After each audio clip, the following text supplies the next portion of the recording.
The third type of business model is called corporations. We talked about a sole proprietorship. We talked about partnerships. They both are fundamentally flawed because of the issue of limited liability, or rather unlimited liability, and corporations solves that problem. So let's talk about that. And we're going to talk about three different kinds of corporations. So first of all, sole proprietorship, only one kind. Partnerships, there's two. There's a general and a limited. Corporations, there's three different types of general types of corporations. There's a whole subset series also of them to look at if you really want to dive into the technical parts of it. But for the most part, there's three basic types of corporations. The one that's most common out there that you always think a corporation is a C Corp. Somebody asked me, what does C Corp mean? I said, I have no idea. I've never heard of it. I had to go look it up. Conventional corporation. Okay, so C Corp stands for conventional.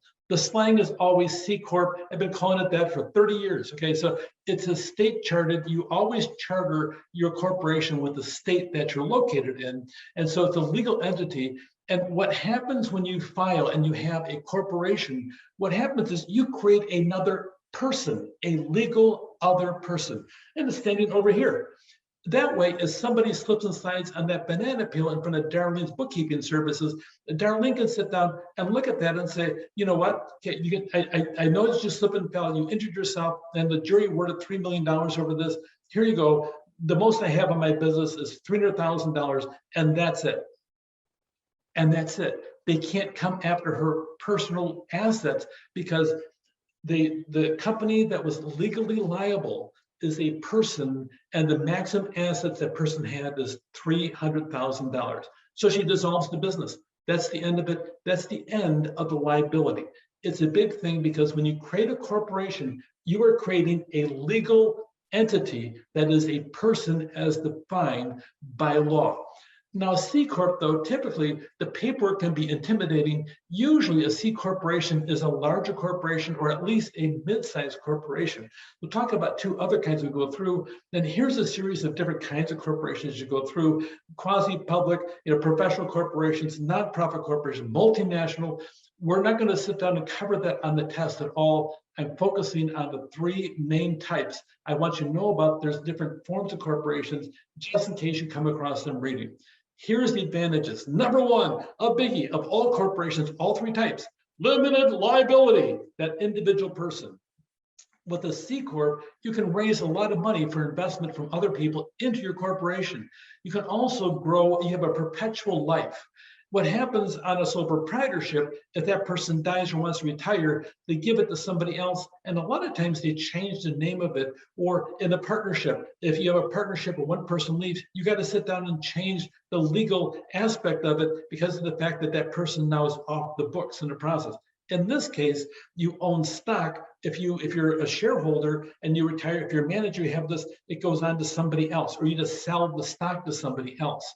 Okay, if you're a stockholder. So you can track more talented employees because you're bigger, and you can have a more robust benefit package. And there's a separation of the ownership from the managers in the process. They're two different entities, where before on a partnership and a sole proprietorship, they're always the same person.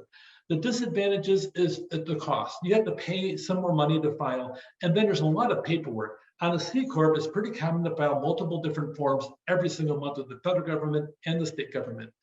On a C Corp, here's an issue, and I raise it all the time on a test. It's called double taxation. Here's how that works.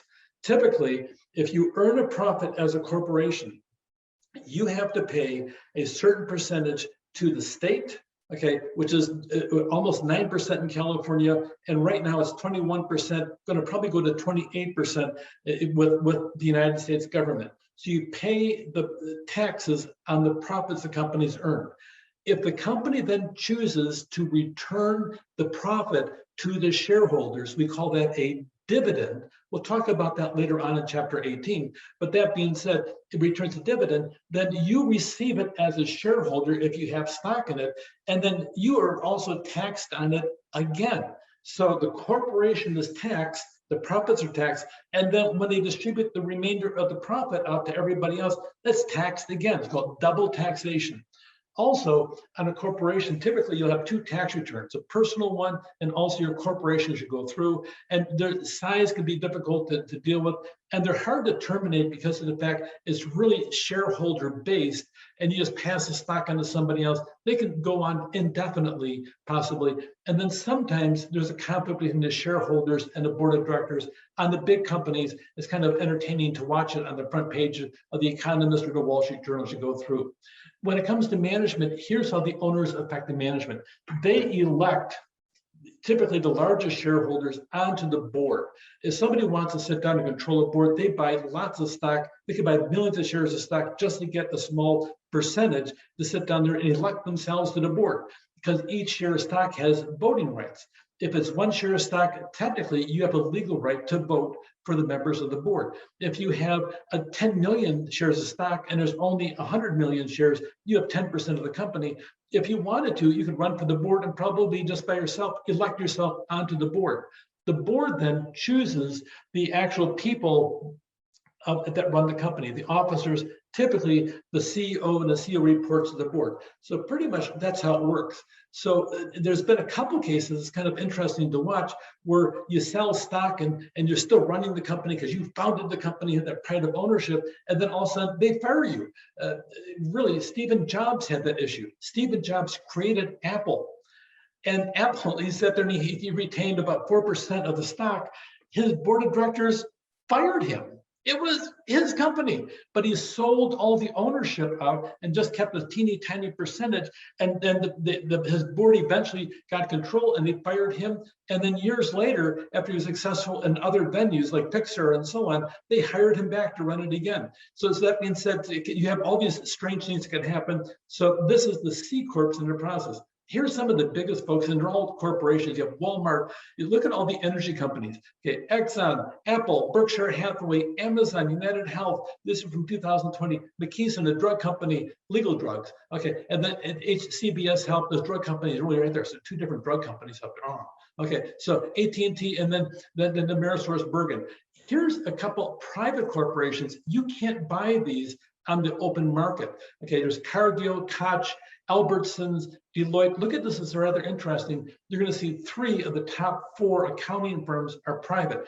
Deloitte, PricewaterhouseCoopers, and Ernst & Young. The top 3 of them are private. Mars, okay, hopefully when we get a rocket ship going to Mars, we actually visit the world headquarters up there on Mars. Okay, and so you have all these different aspects of it. Just kidding, by the way. Okay, these are private corporations where you can't buy the stock in the public market as you go through. Anybody can incorporate. Pretty much, if you go through on LegalZoom, you can incorporate for less than $300 in California.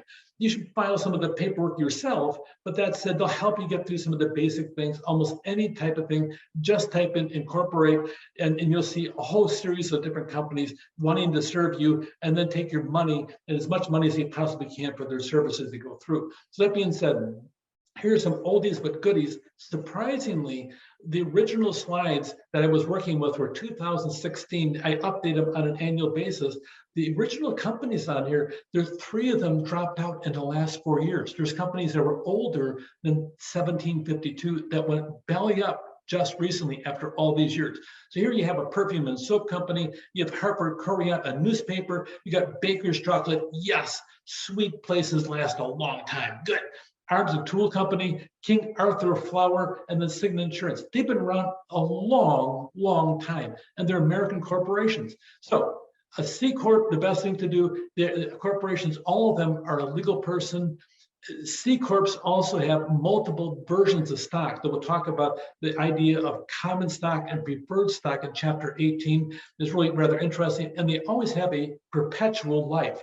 They live past the life of the people that own the stock, as long as there is stock in the company at all. Take care.